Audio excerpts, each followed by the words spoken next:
Whether it be Chelsea paying £35 million for Danny Drinkwater, or Everton forking out a potential £45 million for Gylfi Sigurdsson, the Premier League really is the king of the hill when it comes to absolutely terrible signings. I celebrated some of the very worst offenders just a few months ago in a video taking a look at the worst signing every season during the Premier League era, which went down an absolute storm with everyone other than Sunderland fans. In the comments, plenty of you who aren't Sunderland fans, who were too busy contemplating what they had done to deserve Jack Rodwell, Ricky Alvarez, and Papagilla Bodji, requested that I make the opposite. That is to say, the best signing every season. I haven't mentioned it for a while, but this is, of course, the People's Channel, so naturally, I have done just that. Only players signed by teams who were in the Premier League at the time that they signed the player in question are eligible, and I only considered permanent and free transfers, so no loan deals. Honourable mentions will be interspersed throughout. Honestly, there has been no expense spared on this one, but for now, just sit back, relax, and join me in a celebration of some of the greatest signings of the Premier League era. Here is the Premier League's best signing every season, in my view, and in my view only. 1992-93, Eric Cantona. A nice easy one to get us started. Eric Cantona wasn't just the best signing of the inaugural 1992-93 Premier League season. Some would argue that he was the greatest Premier League signing, full stop. I wouldn't quite go that far, but there is good reason to believe, and Alex Ferguson has repeatedly made this argument, that Cantona was the catalyst in terms of pushing Manchester United on to that next level of winning their first top-flight league title since the 1960s and becoming the dominant force within English football. Cantona was signed by Manchester United from Leeds United for just £1 million in November 1992. After summer signing Dion Dublin broke his leg and Alex Ferguson re-entered the market in search of a centre-forward.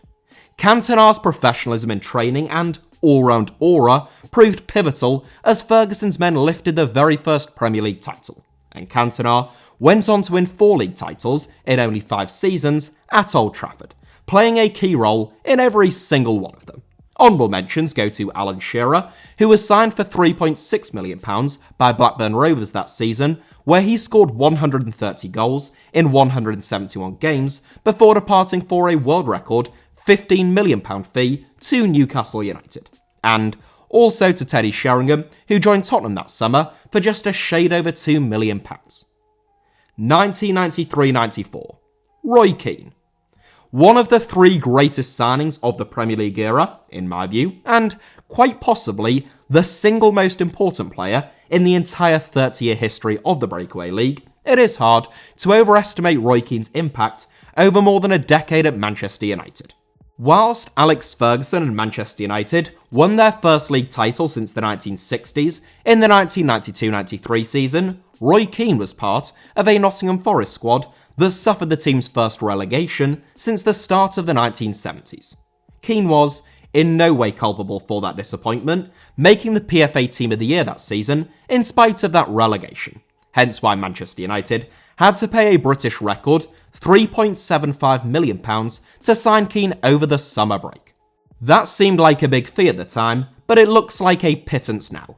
Keane went on to spend more than 11 years at Manchester United, where he won 17 trophies, including 7 league titles, becoming the greatest Manchester United captain of all time and setting the standard at that football club in training and in games throughout the duration of that period, and demanding nothing less from those around him. 1994-95, Andy Cole. I am sorry to say that it is a Manchester United triple header that gets us started, which perhaps goes some way towards explaining why Alex Ferguson's side won 4 out of the first 5 Premier League titles. In the 1994-95 season, Manchester United set a British record transfer fee for the second successive season, breaking the £3.75 million record that they had set with the signing of Roy Keane by recruiting Andy Cole for almost twice that amount. The official fee was £7 million, £6 million cash, plus Keith Gillespie, who was valued at £1 million. Cole had won the Premier League Golden Boot the previous season with 34 goals in 40 games, and whilst he wouldn't be quite as prolific at Manchester United as he was at Newcastle, the rest of his game, in terms of his passing, his first touch, and his hold-up play, came on leaps and bounds. Cole scored 121 goals in 275 games over the course of 7 years at Old Trafford, during which time he won 5 league titles before he was actually sold to Blackburn Rovers for a profit. Remarkable. An honourable mention goes to Leeds United legend Lucas Radebe, who joined Leeds from Kaiser Chiefs that summer for just £250,000. But it is Cole who has to come out on top. 1995-96. Dennis Bergkamp. It is interesting to note that, in recent years, the truly blockbuster mega deals often haven't quite worked out, but the last 3 inclusions in this list were all huge transfers at the time. Like Roy Keane and Andy Cole, Dennis Bergkamp set a British record transfer fee when he joined Arsenal from Inter Milan in June 1995 for a fee of £7.5 million, tripling Arsenal's own existing transfer record at the time. Bergkamp also became the highest paid player in the division, so the pressure was really on. And when he failed to score in any of his first 6 Premier League outings, many labelled the Dutchman as a flop and as a big transfer mistake. They would be made to look rather foolish. Bergkamp went on to spend 10 seasons at Arsenal, playing more than 400 games, where his tremendous ability unsurprisingly shone through. Integral to raising the overall level of the Premier League through his touch, awareness and technique, Bergkamp won 3 Premier League titles at Arsenal, and he is widely considered to be one of the most talented players to have graced the English game. 1996-97. Patrick Vieira. We go from a trio of Manchester United signings to a pair of Arsenal recruits, as Patrick Vieira joins Dennis Bergkamp to make it a full house. An even more important signing by the Gunners than Bergkamp, I would suggest. Like the Dutchman, Vieira arrived in North London from Milan, but from AC Milan in his case, rather than Inter. Signed before Arsene Wenger took over at Highbury, but only because he knew his compatriot was incoming, Vieira spent 9 absolutely incredible seasons at Highbury, where he made over 400 appearances and captained the club after Tony Adams retired. Vieira would be the man to captain Arsenal in their incredible invincible campaign, and his ferocious talent and efficiency, both on and off the ball, along with his strength, industry and leadership that he brought to the Arsenal midfield, marks him out as an all-time Premier League great. And all for just £3.5 million. Honourable mentions go to Chelsea's signing of Gianfranco Zola and the inspired £1.5 million signing of Ole Gunnar Solskjaer by Manchester United. 1997-98. Teddy Sheringham. An honourable mention for the inaugural 1992-93 campaign, and an inclusion now. I actually think Teddy Sheringham was a better signing for Tottenham than he was for Manchester United, but he doesn't have Eric Cantona for competition in the 1997-98 campaign. Sheringham was, in many respects, Cantona's replacement at Old Trafford, as he started to drop off a little bit deeper and influence the game with his creativity and intelligence as much as his goals. Signed for just £3.5 million, Sheringham never seemed daunted by the challenge of replacing Cantona, and his willingness to sacrifice his own output for the team in terms of goals and to be rotated, twinned with his ability to come on and produce when it mattered most, made him a dream addition to Sir Alex's squad. 1998-99. Freddie Ljungberg. Arsenal and Arsene Wenger cannot be kept out for long, and they are back with a bit of a bang for the 1998-99 campaign. Part of a joyous forward line for a number of years at Arsenal, it is often forgotten not just the number of goal contributions that Freddie Ljungberg made, but often how telling those contributions were. In the second half of the 2001-02 season, after Robert Pires got injured, Ljungberg scored a series of outstanding winning goals as Arsenal won the league and FA Cup double, going on one of the all-time great Premier League runs of form, which saw Ljungberg pick up the Premier League Player of the Year award that season. In total, Ljungberg played 325 times in 9 seasons at Arsenal, and the fact that the part-time model and full-time footballer only cost the Gunners £3 million all but ensured his inclusion. Honourable mentions go to both Paolo Di Canio, who joined West Ham that season, where he would become a cult hero, and to Dwight Yorke, who formed a brilliant strike partnership, alongside Andy Cole at Manchester United, despite the duo famously not getting on quite so well off the pitch. 1999-2000, Thierry Henry. Certainly in the conversation when talking about the greatest Premier League signing of all time, and, to my mind, the greatest player of the Premier League era, Thierry Henry had it all. He was lightning quick, brilliant on the ball, endlessly inventive, he was up for a battle, and he was lethal in front of goal. Prior to joining Arsenal, Henry had struggled during a brief spell at Juventus, where he was even played at left wing-back. Arsene Wenger knew all about Henry from his time at Monaco though, and he hung his hat on the Frenchman as his main man up top. Henry repaid Wenger tenfold, bagging 26 goals in a sensational debut campaign, 39 goals in his most prolific season at the club, and 226 goals across 8 incredible seasons in total. Henry did not come cheap, at £11 million, but he was worth his weight in gold to Arsenal, and there were never any doubts about his inclusion. 2000-2001, Robert Pires. Arsenal matched Manchester United's feat of 3 successive inclusions by marking their own 5th inclusion only 9 seasons into this video, which is a huge testament to their work in the transfer market during the Premier League's first decade. Robert Pires added the finishing touches to a phenomenal Arsenal forward line, and his combination play with Thierry Henry created the most dangerous left flank that the Premier League has ever seen. Pires spent 6 seasons at Arsenal, which coincided with the club's most successful modern period, as they won 2 league titles and 2 FA Cups. Whilst that obviously wasn't just down to Pires, he was a major part of it, and the fact that he is very rarely brought up in discussions around the Premier League's best ever wide players would seem to me to be an injustice.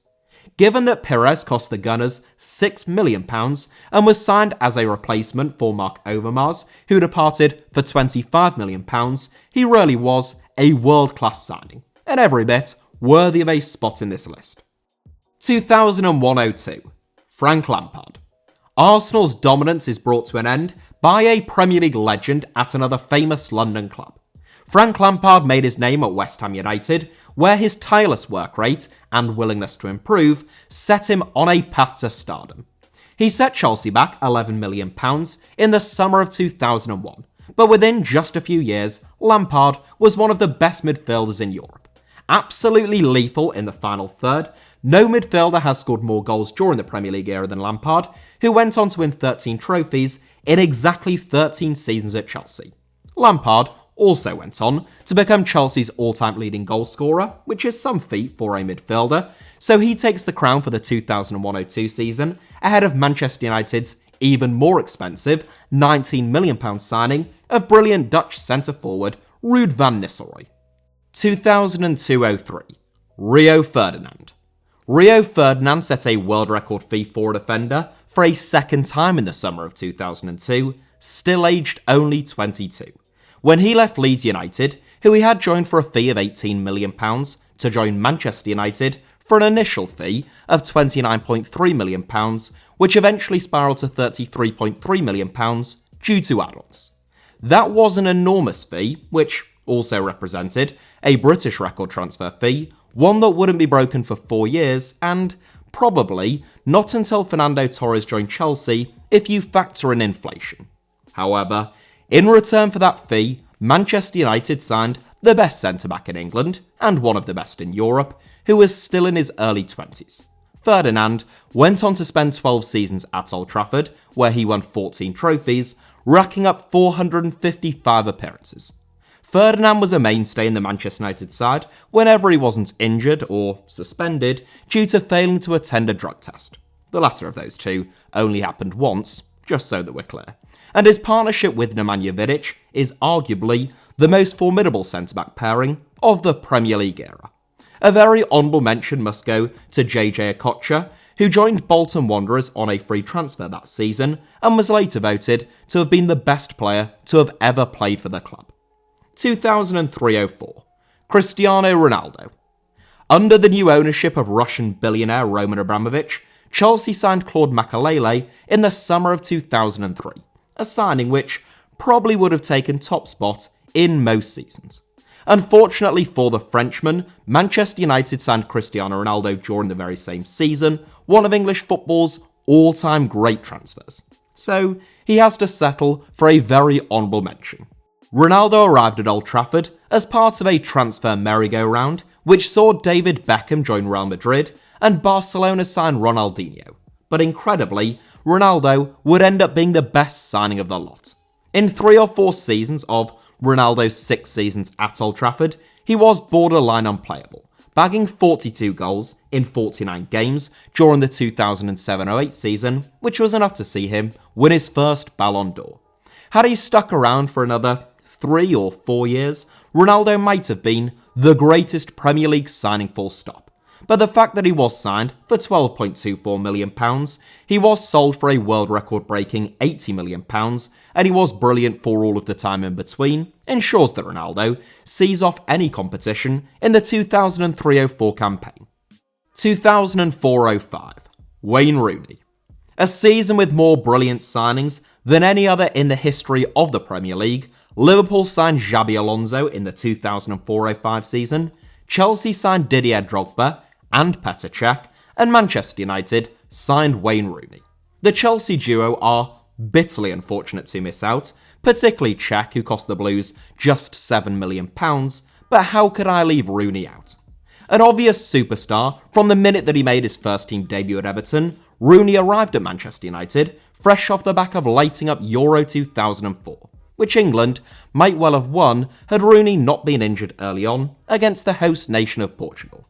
Although I feel that Rooney could have gone on to become an all-time great, not just at Manchester United where he is just that, but an all-time great in terms of world football more broadly, he equally could have crushed and burnt at a very young age given the immense pressure put on him while still in his teenage years, and the treatment that he received at the hands of the British press. Ultimately, for the best part of a decade, Rooney was one of the best players in the world, and he became Manchester United's all-time record goal scorer, so I could hardly leave him out. 2005-06, Nemanja Vidic. It was a toss-up between 2 January 2006 arrivals at Manchester United for the 2005-06 season, namely Patrice Evra and Nemanja Vidic, in what is becoming a rather Manchester United heavy list. Don't worry, that will all change in the more recent years, and change pretty drastically. There is not a lot to split Vidic and Evra, both of whom were outstanding signings who became bona fide club legends.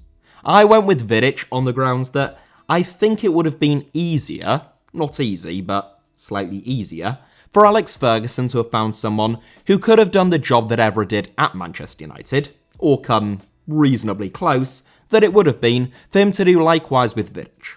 The fearless Serbian centre-back played exactly 300 games at Old Trafford, he was the first defender to win the Premier League Player of the Year award, and he remains the only defender to have won that award twice. Thierry Henry and Cristiano Ronaldo are the only other players in any position to have received that accolade a couple of times. 2006-07, Ashley Cole. I could have gone with another Manchester United signing for the 2006-07 season, since Michael Carrick proved to be an inspired signing by the Red Devils. But I think Ashley Cole is the obvious and the right choice for the 06-07 campaign. Cole's move to Chelsea from Arsenal was nothing if not controversial, with the Blues accused of tapping Cole up and the player himself being accused of being primarily motivated by money. Arsenal wanted £25 million for Cole, but Chelsea refused to go over £16 million. In the end, the two clubs agreed a deal for just £5 million plus William Gallas. Gallas was a very good centre-back, but Ricardo Carvalho and John Terry were Chelsea's first choice pairing regardless, and Cole, for at least 3 or 4 years, I would argue, if not more, was the best left-back in the world at Stamford Bridge. He went on to play 338 games in West London, so, all things considered, I think he deserves to take it ahead of Carrick. 2007-08, Gareth Bale. Signed by Tottenham Hotspur for an initial £5 million in the summer of 2007, with another £5 million in potential future add-ons, it took a little bit of time before it became clear just what a brilliant signing Gareth Bale truly was for Tottenham. Playing at left-back for a couple of seasons, it was unclear whether Bale would make it at Spurs, and there were rumours that the club might let him go. However, once he shifted onto the left flank, and particularly after he made one of the best right-backs in the world at the time, in the form of Maicon, look like a Sunday League player playing through a hangover, all of those doubts started to dissipate. In his last season at Tottenham, Bale scored 26 goals in 44 games and made Spurs look like a bit of a one-man team. That was one of the finest seasons any player has ever had during the Premier League era, and over the following summer, Bale joined Real Madrid for a world record-breaking £85 million. Not bad, given the fee that Tottenham paid for him, £5 million, and the fact that they didn't even have to pay Southampton a sell-on fee, having bought that clause out, whilst the Saints were in financial trouble. 2008-09, Vincent Kompany. Seeing off the competition of his longtime teammate and comrade Pablo Zabaleta, and another brilliant Tottenham signing in the form of Luka Modric to take the crown for the 2008-09 season is Vincent Kompany. Signed just before Man City's takeover at the hands of the Emirati Royal Sheikh Mansour and his City football group, whilst the citizens spent literally hundreds of millions of pounds on defenders in the coming years, it was Kompany who remained their first-choice centre-back whenever he was fit. Fitness was the only issue that plagued Kompany at the Etihad, but when he played, he was invariably excellent, in addition to serving as City's club captain for 8 of his 11 seasons there. In total, Kompany made 360 appearances for Manchester City, captaining the club to 4 Premier League titles, and thrice making the PFA Team of the Year. Not bad for less than £8 million. Certainly, you would have to say he proved to be better value for money than Eloquim Mangala. 2009-10, Kyle Walker. Honourable mentions for the 2009-10 season go to Sylvain Distin, who I think is perhaps the most underrated centre-back of the Premier League era, and who joined Everton for just £5 million in August 2019, where he went on to play more than 200 games, and also to Darren Bent, who joined Sunderland that summer, where he scored 36 goals in 63 games before departing for a significant profit. But both are beaten by our second Tottenham Hotspur signing to feature in this list. Kyle Walker was actually part of a double signing by Spurs in the summer of 2009, along with Kyle Norton, both of whom arrived from Sheffield United for a combined fee of £9 million. Norton went on to play 74 times for Tottenham before he was sold for £5 million. Meanwhile, Walker made 229 appearances for the club and was sold for an enormous £45 million, plus £5 million in add-ons, most of which have likely been triggered. I actually think Walker's game has come on leaps and bounds at Man City, and that he was far more error-prone at Spurs. But he was still an excellent acquisition for them. He made the PFA Team of the Year twice at Tottenham, and he departed for an absolute fortune. 2010-11, David Silva. By far the hardest decision up to this point, Manchester City signed David Silva and Liverpool signed Luis Suarez in the 2010-11 season. The case for both is compelling, in terms of peak, impact, and departure fee in the case of Suarez, and consistency, longevity, and success in terms of Silva. Meanwhile, Man City also signed Yaya Toure that season, who is more than worthy of being in the conversation with those two. Interestingly, whilst I was researching this video, I came across this article in The Guardian from May 2011, which picked out Javier Hernandez, Darren Bent, DJ Campbell, Rafael van der Vaart, and the late Cheick Tiote as the 5 best signings of the 2010-11 season, with no mention of Silva, Suarez, or Toure. A lesson that sometimes signings take a little bit of time to settle in and to prove their worth. In fairness, I'm not really sure that is true of David Silva, who looked like an outstanding signing for Manchester City from the word go, at least as far as I can recall. I picked Silva ahead of Suarez very narrowly by virtue of the fact that he spent a decade at the Etihad, where he played more than 400 games, very few of which were anything other than outstanding, and I think that you could make a real case for him being the Citizens' greatest player of all time. 2011-12, Sergio Aguero. Speaking of Manchester City's greatest players of all time, along with Billy Meredith, Bert Trautmann and Colin Bell, Sergio Aguero and David Silva are probably the outstanding names from the modern era, with Vincent Kompany, Yaya Toure, and maybe even Kevin De Bruyne now not too far behind. Aguero was the most important signing that Manchester City have made under the ownership of Sheikh Mansour, since it proved that they were capable of attracting a genuine superstar who was wanted by much more established superclubs, including both Barcelona and Real Madrid. Not only was it a key signing in terms of the optics and the message that it sent out, Aguero was also really rather good. He scored 260 goals in 390 games for the Citizens, becoming the club's all-time record goalscorer, including the biggest goal of all in injury time against Queen's Park Rangers to snatch the Premier League title away from Manchester United and Alex Ferguson and bring it to the blue side of Manchester for the first time since 1968. Honourable mentions go to Manchester United's signing of David De Gea and Liverpool's recruitment of Jordan Henderson, both of which proved to be inspired. 2012-13, Eden Hazard. Another really difficult one. It was a choice between Liverpool signing Philippe Coutinho and Chelsea signing Eden Hazard for the 2012-13 campaign, with honourable mentions for Chelsea's bargain deal to sign Cesar Azpilicueta and Manchester United stealing Robin van Persie from Arsenal. On the one hand, Coutinho joined Liverpool for peanuts, became one of the best players in the league, and departed for an astonishing fee, which allowed the Reds to sign Alisson and Virgil van Dijk, becoming one of the best teams in Europe. When you put it like that, it is hard to argue against him.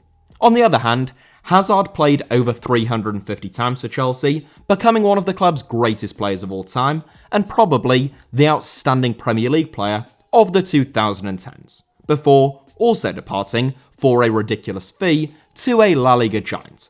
Personally, I would be happy to toss a coin between the two of them, but Hazard achieved far more for the club than he actually joined that season, so I very narrowly went with him. 2013-14, Fernandinho. The 2013-14 season was a pretty rotten year for Premier League transfers. Spurs had a hilariously bad window as they tried and failed to replace Gareth Bale. Meanwhile, Liverpool signed Mamadou Sakho and Iago Aspas, and Norwich paid a club record fee to sign Ricky van Wolfswinkel.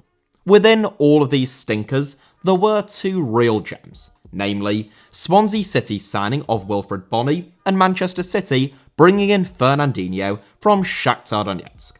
The Brazilian, who comfortably takes it, did not come cheap, arriving for a fee of £34 million.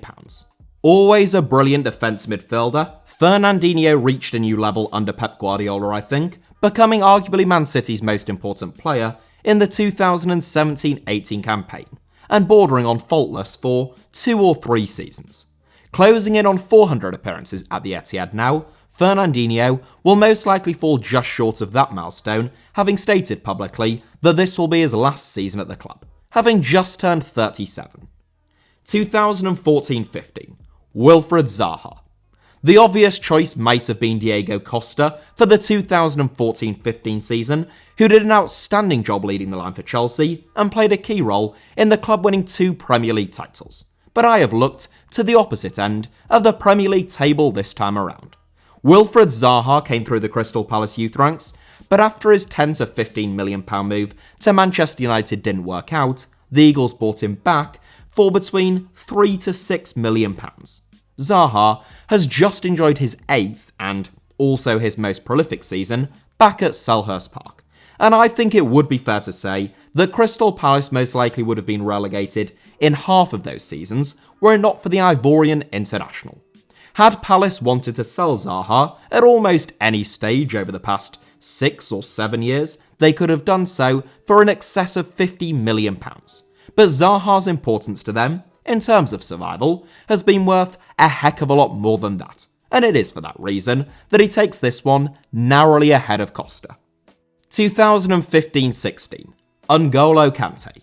It was a horrible decision that I had to make for the 2015-16 season between Leicester City signing N'Golo Kante, Manchester City signing Kevin De Bruyne, and Tottenham Hotspur striking a deal for Son Heung-min. Not to forget, Man City also signing Raheem Sterling. De Bruyne and Son are both outstanding players, particularly De Bruyne, who has been the best player in the league for much of his time at Man City, but whilst I suspect the citizens still would have done very well and won Premier League titles even without the Belgian in recent years, I certainly don't think that Leicester City could have won the 2015-16 Premier League title without the gem of a signing that was N'Golo Kante. For that reason, the tireless Frenchman takes this one, but I could understand why some might favour De Bruyne or Son instead. 2016-17. N'Golo Kante. Yeah, bit of a strange one, but N'Golo Kante becomes the first player to earn consecutive inclusions in this list, and is actually the only player to feature twice at all. Again, it wasn't an easy decision. Liverpool's signing of Sadio Mane provided formidable competition, and I very nearly went for him instead. It is splitting hairs to a certain extent, but Kante has won 6 trophies at Stamford Bridge, and I don't think that the Blues could have won any of them, certainly not the Premier League or the Champions League, without Kante pulling out some absolutely gargantuan performances when it mattered most. 2017-18. Mohamed Salah. Sadio Mane very narrowly misses out and is unfortunate to do so, but there is no way that I could leave out his comrade on the opposite flank. Mohamed Salah and Sadio Mane have formed an outstanding wide pairing at Liverpool, but despite suggestions at various stages from certain quarters to the contrary, there ought to be no doubt about who is Liverpool's star man. Salah set the Reds back a club record £36.5 million at the time, with the potential to rise to £43 million, subject to add-ons. And in his first season, he scored 44 goals in 52 games. In total, Salah has struck 155 times in 250 outings at Anfield, becoming, at the very least, one of the most prolific and effective forwards in the entire world. Honourable mentions go to fellow Liverpool signings Andy Robertson and Virgil van Dijk, along with a quick shout out for Ederson, who has been very important to the way in which Pep Guardiola wanted, and indeed still wants, Manchester City to play the ball out from the back. 2018-19. Alisson Becker. His deputy at international level earned an honourable mention for 2017-18, but Brazil's number 1 takes the crown outright as the best signing of the 2018-19 campaign, in my opinion. Alisson set Liverpool back considerably more than Ederson cost Man City, but he also had a lot less competition in terms of the quality of 2018-19 recruits, with Johnny Evans to Leicester City possibly being his closest rival. Liverpool had been crying out for a decent goalkeeper for the past 4 years by the summer of 2018, but they didn't just sign a decent one, they signed a world-class one. Still yet to turn 30, Alisson has already played 179 games at Anfield, and the vast majority of them have been outstanding. A FIFA Pro World 11 inclusion in 2019 and 2020, Alisson has been the best goalkeeper in the Premier League over the 4 seasons as a whole since his arrival, and he was pivotal in Liverpool taking that next step to becoming a title-winning team. 2019-20. Jarrod Bowen. The 3 most recent seasons present 3 of the most difficult decisions, not least because it is still quite early days for all of these signings. João Cancelo, Danny Ings, Raul Jimenez, Bruno Fernandes and Jarrod Bowen were the standout candidates. Last season, few would have argued with Fernandes taking it, but for £60-odd million right now, I just couldn't. And the same goes for João Cancelo, who I think is the best fullback in the Premier League, but you would expect that, or, at least something quite close to it, for £60 million. Jarrod Bowen, on the other hand, whilst I always expected to be a big success at West Ham United, having watched him so often at Hull City, only cost West Ham an initial £18 million plus £7 million in add-ons, most of which will already have been triggered. I long said on this channel that Bowen would be a bargain for whoever signed him, and so it has proved. And I also said that pace was the only thing that might prevent him from playing for a team in the Champions League and from breaking into the England setup. I still think that that is the case, but Bowen's all-round game is superb, and I can't imagine West Ham entertaining offers under £50 million should they sell him anytime soon. 2020-21, Ruben Dias. Emiliano Martinez, Eduard Mendy and Diogo Jota were all in contention for the 2020-21 season, but it was a choice of two centre-backs as my final two, namely Thiago Silva and Ruben Dias. Two very different players at very different stages of their careers. Silva is old enough to be Dias's dad. Well, in Nigeria, Angola, and in the Philippines, since he is 13 years Dias's senior. Given that Silva joined Chelsea on a free transfer and has been almost faultless against every team other than West Brom, he has been an absolutely phenomenal signing. Dias, on the other hand, was the opposite of free, which is not free, and he was very not free since he cost £51 million plus Nicolas Otamendi, or, in other words, £53 million. The only reason that I went for Dias ahead of Silva is the fact that he is 24 years old. He is probably the second best centre-back in the league, and he looks to have sorted out a problem position at Man City, potentially for the next decade, where he should win plenty of trophies and play a big role in those successes. 2021-22, Luis Diaz. The season that we are currently in, 2021-22, is the one that I changed my mind about the most times, and I feel a bit boring and predictable for picking Luis Diaz in the end. I think Marc Cucurella at Brighton looks to have been a great signing, Marc Guéhi at Palace has all the hallmarks of a top-class centre-back, and I suspect Chelsea deeply regrets selling him. Bruno Guimaraes is probably Newcastle's most talented player, even if he did command a very significant fee. Aaron Ramsdale has surprised a lot of people at Arsenal, and I think Tino Livramento, before suffering a devastating ACL injury last month, looked well on the way to achieving stardom. And I think actually to breaking into the England team, even in that extremely competitive right-back position. I have very narrowly gone for Diaz in the end, just for the reason that I think he was a tremendous bargain, setting Liverpool back just £37.5 million, plus a potential £12.5 million in future add-ons, given that he was already so obviously a star in the making, if not already made at Porto. Diaz has made a very quick start to life at Liverpool this season, and I don't doubt that he will be one of the division's star players for the next 3 or 4 years, if not beyond. Quick, tenacious, and highly productive in the final third. In many respects, Diaz encapsulates Liverpool's fantastic strategy in the transfer market. He is young-ish, age 25, meaning that he still has room to improve and his best years ahead of him, but they are not entirely dependent upon as yet unrealised potential. He didn't cost a stupid fee, and he looks like the perfect fit to play out wide in a Jurgen Klopp side. All round then, though it could have been any of the players who I mentioned, I think Diaz is a worthy winner. For now, for all of those reasons. That is it for today's video, but thank you all very much as ever for watching. Hit the like button if you enjoyed it. I hope that was the case. Let me know your thoughts down below in the comments, and make sure that you're subscribed and have notifications turned on, of course, for HITC Sevens. You can also find me on social media, on either Twitter or Instagram, via the username at HITC Sevens on both, should you wish to do so. Peace.